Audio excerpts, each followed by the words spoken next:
Hello welcome again मेरो part 2 मा guys. र आज एकदम रमाइलो दिन रहेको छ किनभने दिदी आज आउँदैछ बाहिरदेखि 2.5 वर्ष पछाडि। त्यही भएर रमाइलो हुँदैछ हाम्रो दशैं। अनि दिदीको स्वागतको लागि यहाँ बन्दैछ कुराउनी, दुधको कुराउनी। 2 घण्टा भइसक्यो अझै रेडी भएन। यो किन बन्दैछ भने यो चाहिँ दिदीको एकदम फेभरेट खानेकुरा हो। त्यही भएर मम्मीले बिहानदेखि त्यहाँ बनाउँदै हुनुहुन्छ र हामी म र बुवा अब पोखरा जाने एकछिनमा एयरपोर्टमा लिनलाई। त्यसपछि के हुन्छ म तपाईलाई देखाउने छु। अनि हिजो त्यो भ्लग राखे, यत्तिकै झौलाएर छिटो छिटो राखे। लास्टमा आफैले हेर्दा जे पाए त्यही भएको रहेछ। हाँसो लाग्यो तर केही पनि छैन। म त्यस्तो प्रोफेसनल भ्लगर पनि होइन अनि म हुने एम पनि छैन। जस्ट आफ्नो मेमोरीको लागि पछि गएर हेर्नु रमाइलो हुन्छ भनेर मात्र मैले बनाएको हो। त्यही भएर नेभर माइन्ड।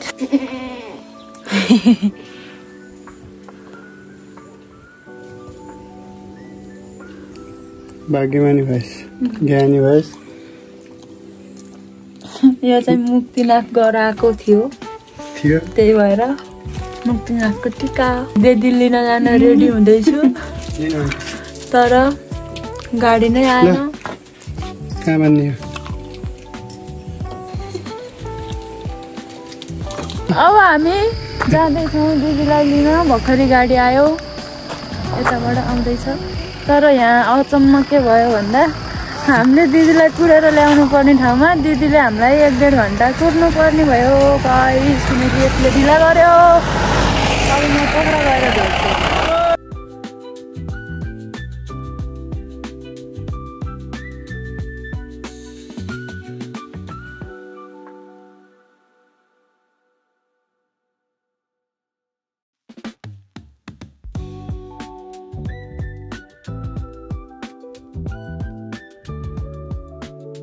यस्तो पानी आयो यसको वेलकम पनि यस्तो भयो।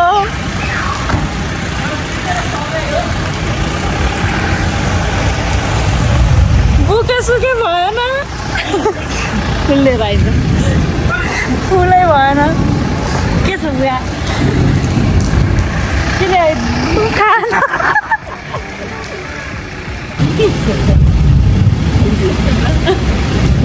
यही भयो।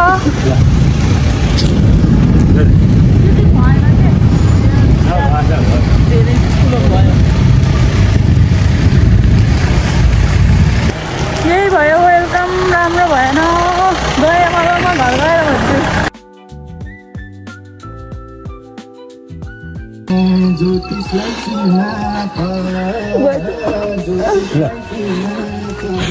रुवा बासी भयो गाइसहरू, बिहा गरे जस्तै भयो। रोइन त नि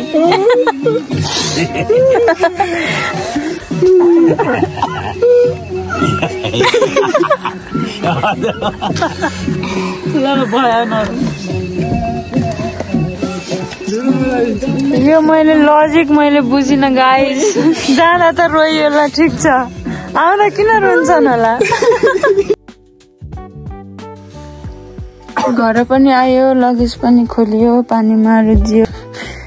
अब हामी सुत्छौँ किनकि आज कति बजे 12 बज्न लागिसक्यो। Good night everyone, see you tomorrow. Good morning everyone. आज यस्तो छ हाम्रो मौसम।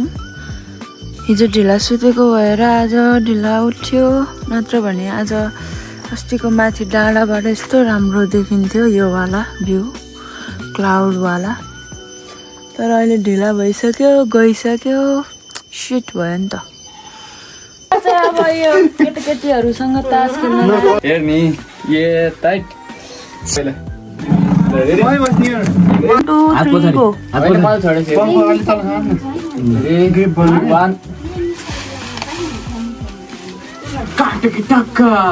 मेरो गुन्द्री फाटो।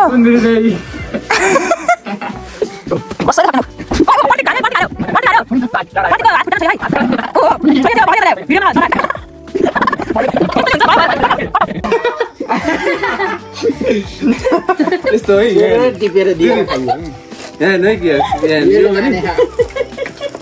यो त गुलियो के अब जे गरे भाइलाई नै त गुलियो है बोक्न खानु पर्छ यस्तो सबै खाएपछि त के खाने पनि खानु जरुरी हो नि इके बोक्रो के खास खानी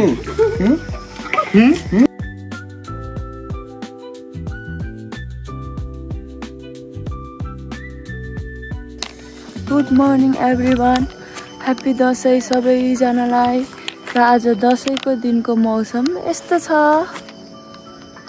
अघिसम्म पानी आएको थियो अहिले चाहिँ बल्ल बन्द भयो हामी चाहिँ आज हाम्रो घरमा चाहिँ टिको लाउन हुने भएन त्यही भएर हामी आज सिरुबारी भन्ने ठाउँ जाँदैछौँ त्यो पहाडीको गाउँ त्योभन्दा नि अझै माथिको गाउँ जाँदैछौँ ठुलो मम्मीको घरमा त्यहाँ चाहिँ टिको लाउन मिल्छ अरे आई एम रेडी अब हामी चाहिँ जाँदैछौँ सिरुबारी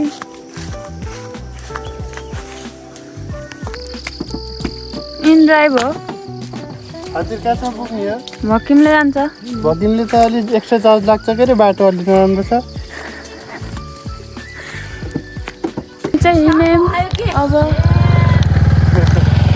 हामी चाहिँ जाँदैछौँ किनकि मैले स्कुटर चलाउँदैछु त्यही भएर भिडियो धेरै गर्न सक्दिनँ होला यहाँ चाहिँ दामी भ्यू देखिन्छ म र मम्मी चाहिँ कति धेरै टाइमपछि आफ्नो दिदीकोमा जाँदैछन् कस्तो लागिरहेछ भन्नुहोस् रमाइलो लागेछ धेरै टाइमपछि होइन धेरै टाइम 3-4 साल नै भइसक्यो एउटा दिदीकोमा चाहिँ 3-4 वर्ष भयो अर्को दिदी जसले मम्मीलाई कन्यादान दिनुभएको थियो उहाँकोमा नगएको त यति वर्ष भयो म 6 साल भइसक्यो 6-7 साल मेरो त झन् 10-12 साल भयो होला आज हामी जाँदैछौँ रमाइलो हुनेवाला छ म देखाउँछु तपाईहरूलाई अहिलेलाई चाहिँ म एन्ड गर्छु किनकि अब अफ रोड छ एकदम चलाउनु पर्ने छ आइपुग्यौँ एकदम एक्सट्रिम अफ रोड पछाडि मेरो स्कुटरको हाल यस्तो छ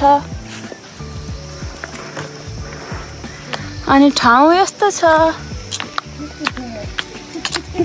हाम्रो दसैँको टिका चाहिँ 11:53 छ अहिले 11:10 भयो हामी एकदम राम्रो टाइममा आइपुग्यौँ ठुली मम्मी कहाँ टिका लाउन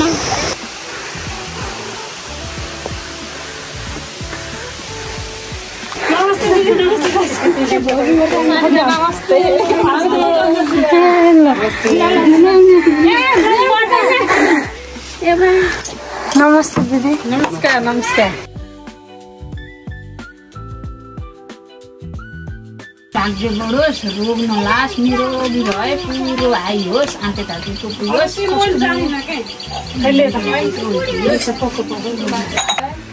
नवदुर्गा भवानी दाइना हुन् नयाँ दुर्गा भवानीले रक्षा हारुन् आँटेको पुऱ्याइदिउन् सधैँ उमङ्ग छाइराखोस् छोरछोरी पाउनु भने पाइसक्नु निरोगी भए आँटेको मनले आँटेको भाग्यवान नै छ योभन्दा भाग्यवान कति हो नि रोग नलास् सुस्वास्थ्य होस् दीर्घायु होस् नाम साम निस्किँदैन मेहनत पुग्न पर्छ नि अब मेहनतै पुगेको छैन अनि सुस्वास्थ्य भएपछि र मन खुसी भएपछि अरू केही चाहिँदैन ड्रोन सट हाल्नु त एउटा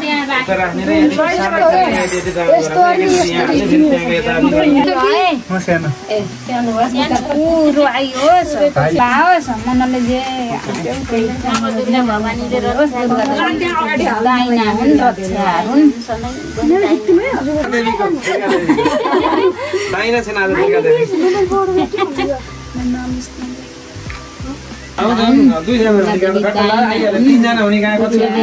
टिका लाउन पाइयोस् टिका पनि लगाइसक्यो अब फेरि हामी अर्को ठाउँमा जाँदैछौँ त्यो ठाउँमा चाहिँ म एकदम 10-11 वर्षपछि जाँदैछु